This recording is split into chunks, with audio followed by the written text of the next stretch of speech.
Welcome. You're tuned into Hello.Funishment. Let's go. So you signed up for your first big ride.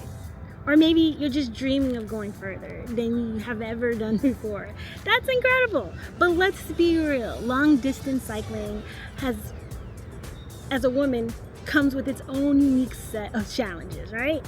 From comfort issues to fueling correctly. Now today I'm breaking down the top 5 beginner tips to help you crush those miles and, more importantly, actually enjoy the view while you're doing it.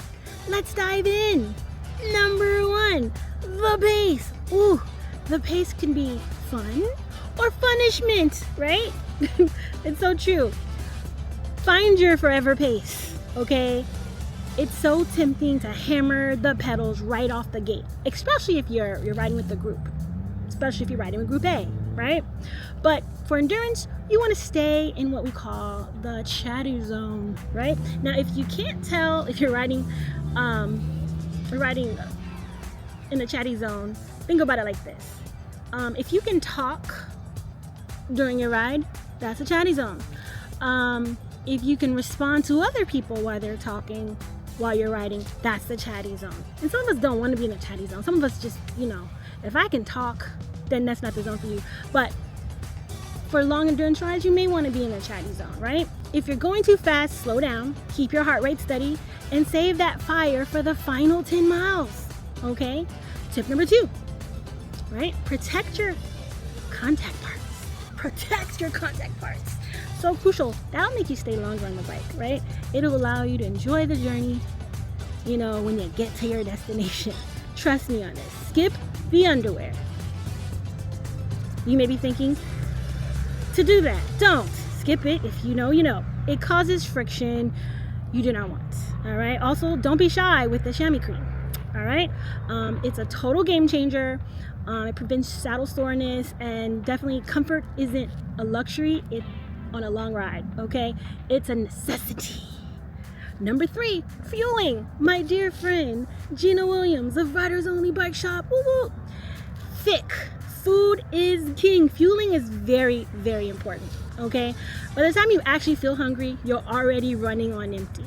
Aim for a small snack every 45 minutes.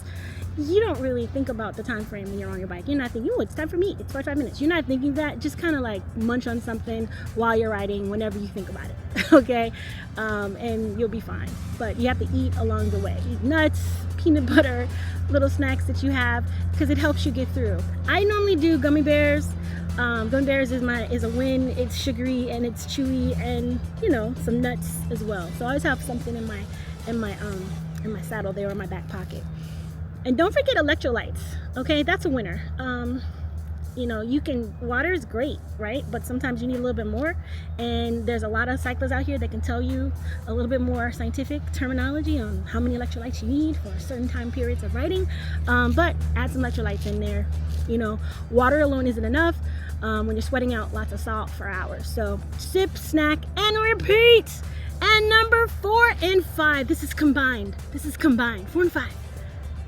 Come closer to the camera. Your posture and your mindset is very important. Posture and mindset. It's mental. It's a mental game. You can psych yourself out. You sure can. You'll be like, I don't want to do this. If you ask the question why, don't do that on a long ride. Don't ask why, because then there's no good answer. There's no real good answer when you're struggling and you ask the question why, because it's not an answer that's going to motivate you, right?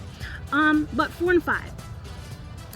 Look, this is 4. Every 20 minutes, do a quick body scan. How am I feeling? How are my toes feeling? Are my fingers numb? Is my big toe numb? Is my little pinky toe numb? You may laugh, but it's true. These things happen, and you're like, I think I need to take my shoe off. I think I'm going to stretch my feet. I'm going to get to mile 20, and I'm going to take my shoes off, and I'm going to stretch these toes. These little things make your life so much better along the way. You may need to get off the bike for a while, stand up, stretch, bend, stretch out your sit bones, but your posture is really important. Bike fits are very important on a ride too. So your posture, make sure you're feeling right on your bike so that you can go longer. And mindset is just, you have to have mental strength, right? You have to have physical strength, but you also have to have mental strength. You have the bike, and now you have the plan. You got this. If you find these tips helpful, hit the like button, subscribe, comment, all that good stuff. Tell me where your next big ride is. I'm looking forward to hearing from you. All right, keep spinning, stay awesome, and I'll see you on the next ride. Bye.